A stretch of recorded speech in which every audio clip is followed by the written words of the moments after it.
안녕하세요. 끝까지 보면 도움이 되는 마줌마TV입니다. 25년도 1월이 마무리되고 새로운 2월이 시작되었습니다. 올해 상반기에 달라지는 소식들이 있는데요. 국민들의 일상과 매우 밀접하게 관련이 있는 내용이지만 잘 몰라서 그냥 지나치는 경우들이 있을 수 있습니다.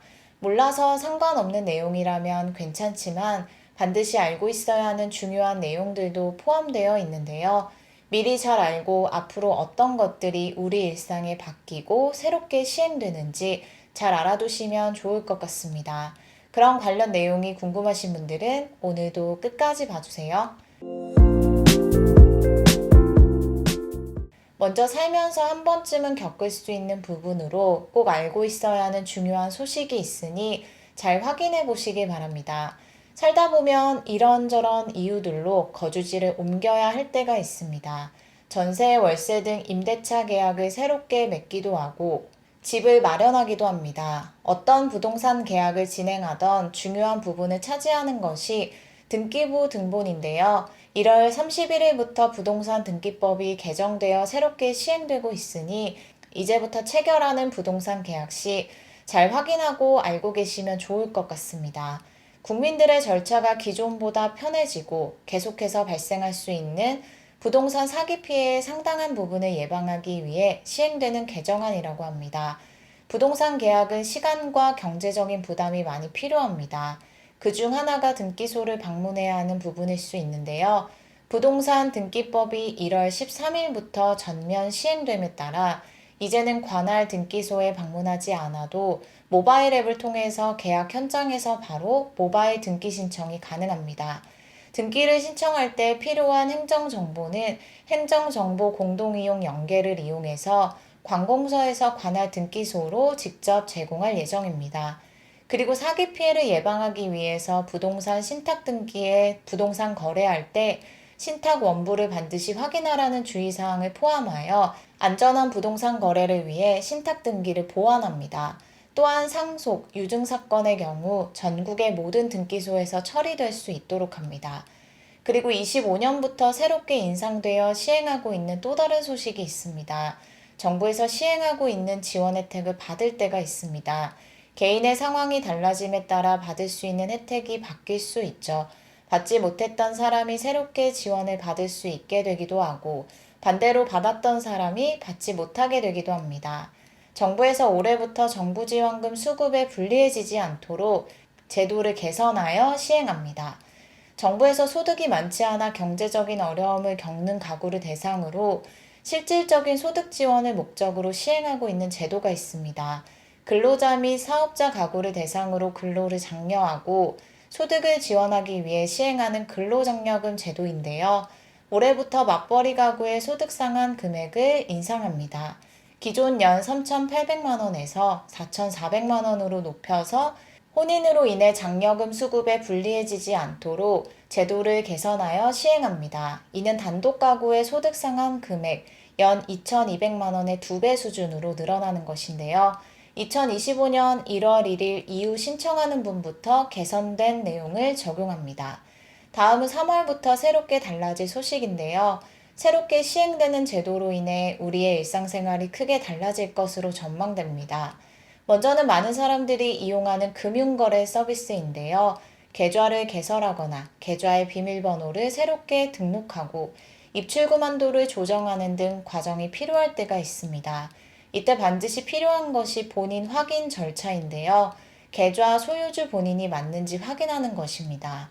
은행 등 금융기관을 이용할 때 반드시 거쳐야 하는 과정인 본인 확인 절차에 사용되는 본인 확인 수단이 있습니다. 개인마다 이용하는 것이 다를 수는 있는데 보통 운전면허증, 주민등록증, 여권 등을 사용하실 거예요. 최근 하나은행에서 앱을 통해 금융거래를 할 때 본인 확인 수단으로 추가된 것이 있습니다. 57년 만에 새롭게 시행되는 소식인데요. 24년 12월 27일부터 개정안이 시행되었습니다. 세종시, 울산, 울주군, 경기 고양시, 강원 홍천군, 전남 여수시 등 9개 시군에서 먼저 시행되었습니다. 그리고 점차 지역을 확대하고 있는데요. 2월 14일부터 대구, 대전, 울산, 전남 등 9개 시도에서 시행되고 2월 28일부터는 인천, 경기, 충북, 충남에서 3월 14일에는 서울, 부산, 광주 등으로 확대됩니다. 그리고 3월 28일부터는 주민등록지와 관계없이 전국에서 시행됩니다.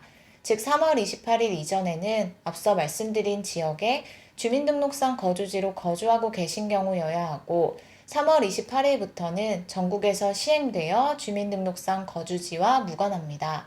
바로 57년 만에 새롭게 시행되는 모바일 주민등록증인데요.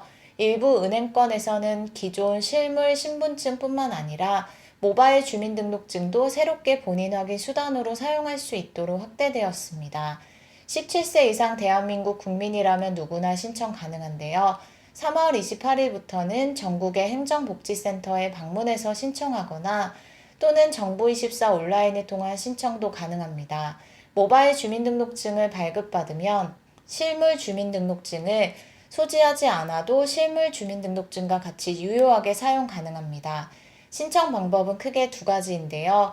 주민센터에 방문해서 발급을 위해 QR코드를 촬영하면 됩니다. 신청함과 동시에 받을 수 있지만 발급받은 휴대폰을 분실한 경우에는 다시 재발급받아야 합니다.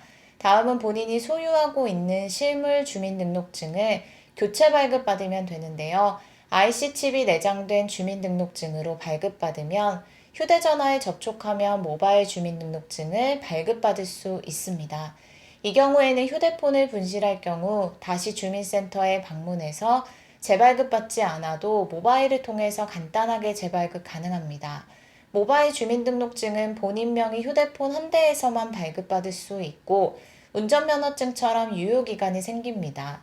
휴대폰 교체 시기를 고려해서 3년이라는 유효기간을 적용한다고 합니다. 앞서 말씀드린 것처럼 지역마다 시행되는 날짜가 다릅니다. 본인이 거주하는 지역의 시행 날짜가 언제인지 잘 확인하시고 거주지 주민센터에 방문해서 신청하시면 될 것 같습니다. 3월 28일부터는 거주 지역과 관계없이 전국에 있는 모든 주민센터에서 발급 신청이 가능합니다. 약 2개월 정도 시범 운영을 거친 후에 3월 28일부터 본격적으로 전국으로 확대되어 시행하는 제도이니 잘 알아두시면 좋겠습니다. 모바일 주민등록증이 발급됨에 따라 은행을 이용할 때도 기존과 많이 달라질 수 있는데요. 앞으로 본인 확인 수단으로 사용될 수 있다는 점도 금융거래 시 잘 알고 계시면 도움이 되실 것 같습니다. 오늘 영상도 끝까지 봐주셔서 정말 감사합니다. 구독과 좋아요, 알림 설정 꼭 부탁드립니다. 감사합니다.